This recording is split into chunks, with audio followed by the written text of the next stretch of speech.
Bienvenue dans cette leçon de grammaire sur l'adjectif qualificatif. 1. J'observe les phrases.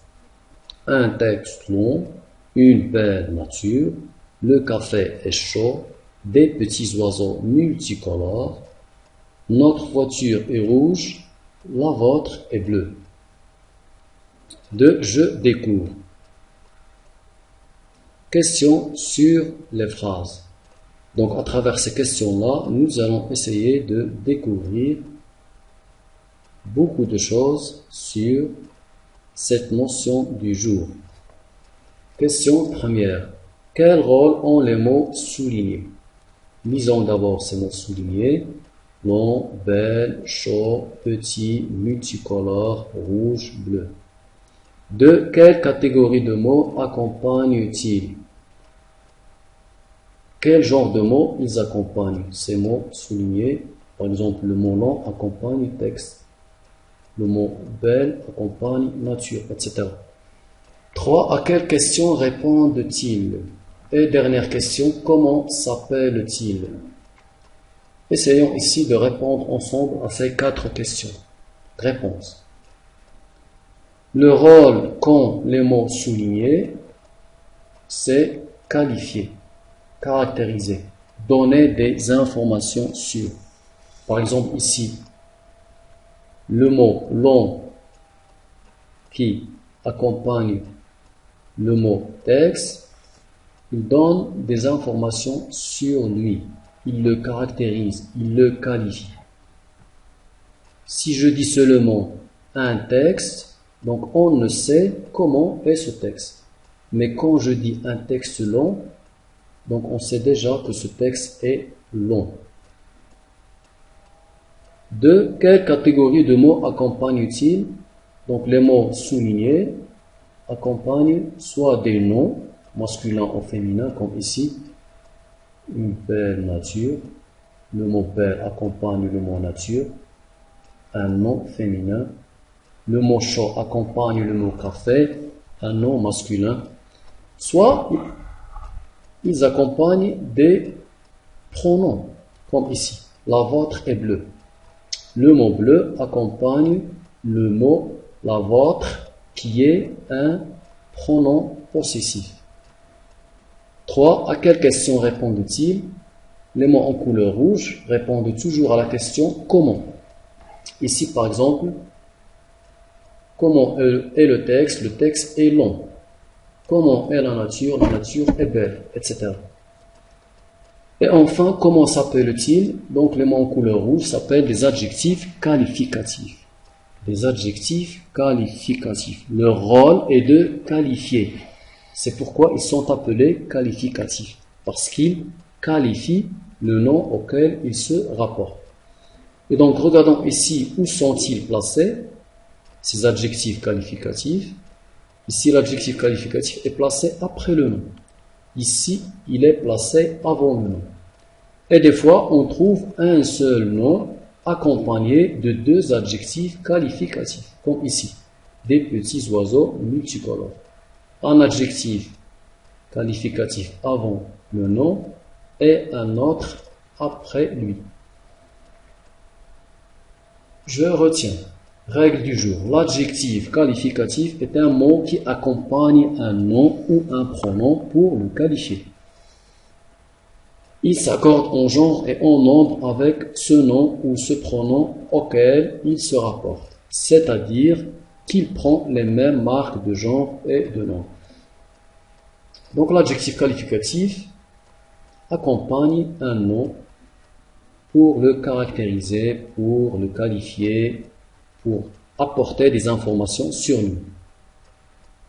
Et donc, il s'accorde en genre et en nombre avec lui, c'est-à-dire qu'il prend les mêmes marques de genre et de nombre.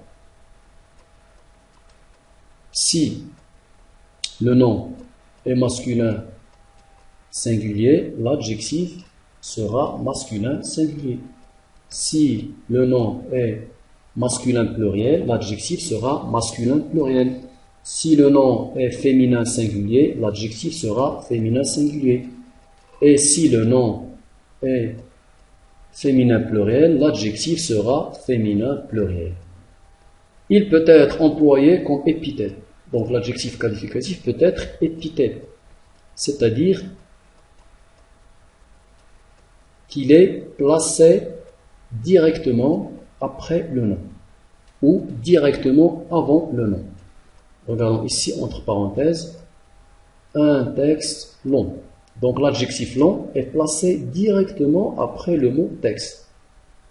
Et ici un long texte, l'adjectif long est placé directement avant le mot texte.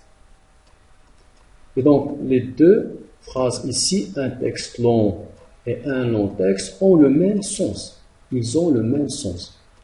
Que l'adjectif épithète soit avant le nom ou après le nom, cela ne change pas de sens.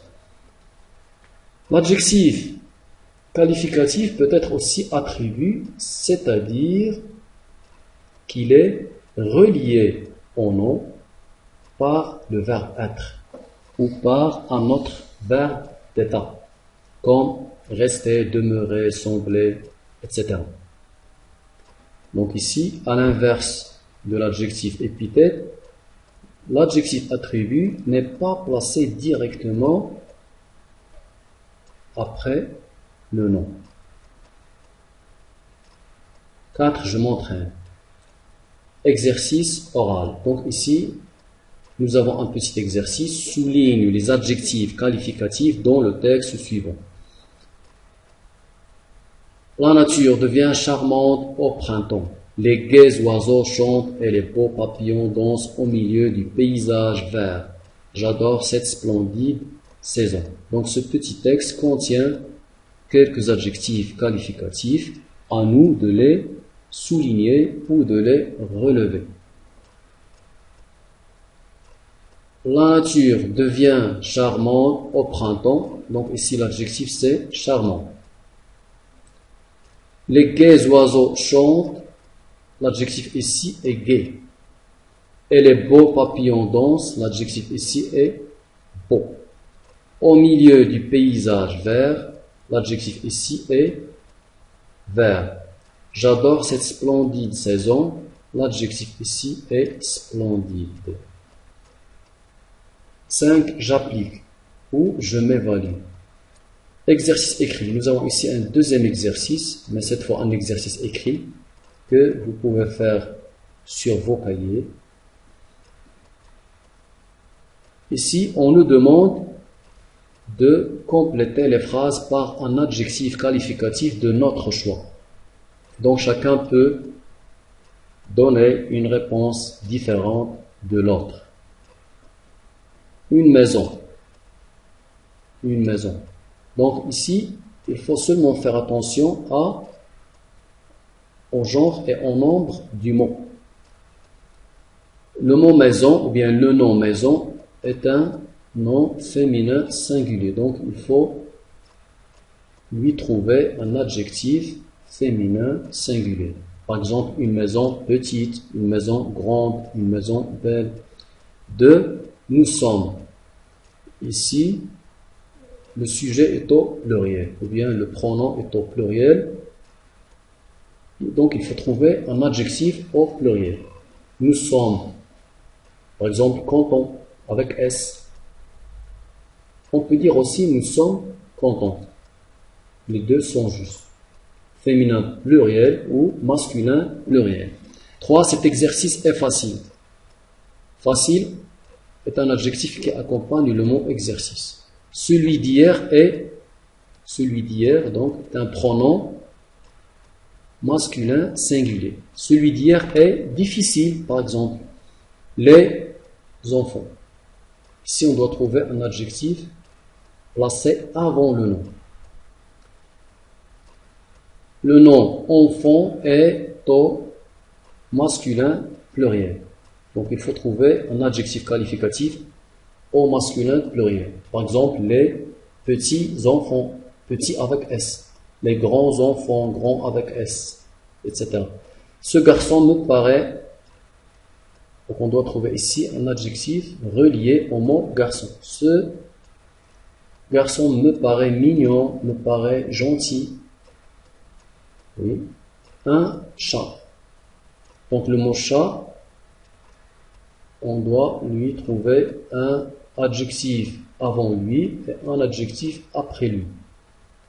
Par exemple, un petit chat gris, un grand chat méchant, etc. Et donc voilà, j'espère que vous avez bien compris cette notion de l'adjectif qualificatif. Merci de votre attention.